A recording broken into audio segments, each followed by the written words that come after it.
Nahaharap sa reklamo ang isang two-star general dahil sa umunoy pananamantala sa dalawang lalaking sundalo. Pero ang general, todo tanggi sa mga paratang. At nakatutok si Salima Refran.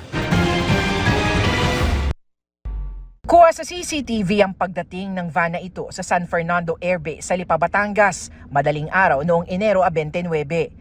Bumaba mula sa van ang mga sundalong ito na galing sa inuman kasamang isang two-star general na kinailangan pang alalayan ng mga sundalo papunta sa kanyang quarters. Sunod na nakita sa CCTV, makalipas ang ilang oras, ang dalawang lalaking sundalong ito na nanggaling sa quarters ng general. Nag-iiyakan ng dalawa, kaya tinanong ng kanilang lieutenant kung anong nangyari. Dito na isinumbong ng dalawang sundalo, pinagsamantalahan umano sila ng naturang general. Naghain na ng reklamong rape through sexual assault at attempted rape through sexual assault ang dalawang sundalo laban sa general na sa kanilang hiling ay hindi na muna namin papangalanan.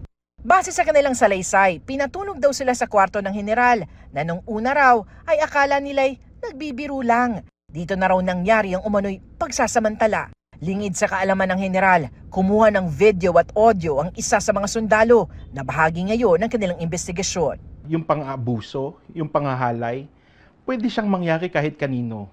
Pwedeng mangyari sa babae, pwedeng mangyari sa lalaki, pwedeng mangyari kahit sa mga matitipunong sundalo. Ang naturang general, inalis na sa pwesto at nasa restrictive custody ng Philippine Air Force.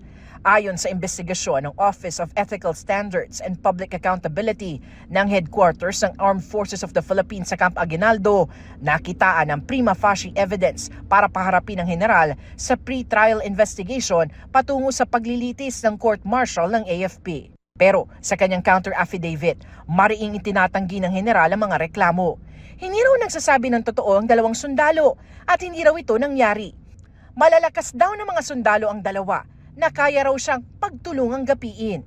Wala raw siyang anumang armas o patalim at hindi rin daw siya gumamit ng puwersa, pagbabanta o intimidasyon.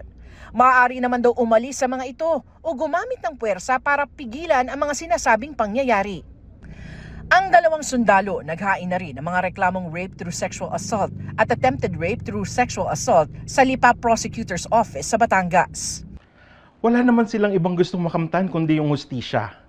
Naniniwala sila na kahit gaano pang kataas, kahit gaano pang kakapangyarihan yung mga nang-abuso sa kanila, kahit two-star general pa yan, at the end of the day, kahit ganong kahaba yung landas na tatahakin nila, lalabas at lalabas yung katotohanan, makakamtan at makakamtan nila ang hustisya.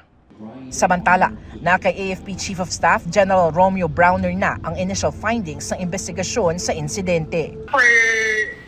Review na po siya and signature po ng ating Chief of Staff.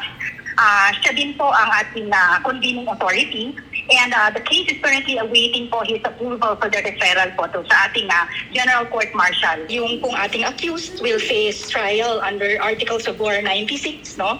Ito pong conduct unbecoming of an officer and a gentleman, and 97, conduct prejudicial to good order and military discipline. Zero tolerance po tayo for any form of misconduct such as this po. Iba pa ang court-martial sa proseso ng mga korte sa bansa. Ayon sa AFP, iti-turn over nila ang general sa civilian authorities oras na may warrant of arrest o commitment order na para sa kanya. Para sa GMA Integrated News, Salima Refran, nakatutok, 24 oras.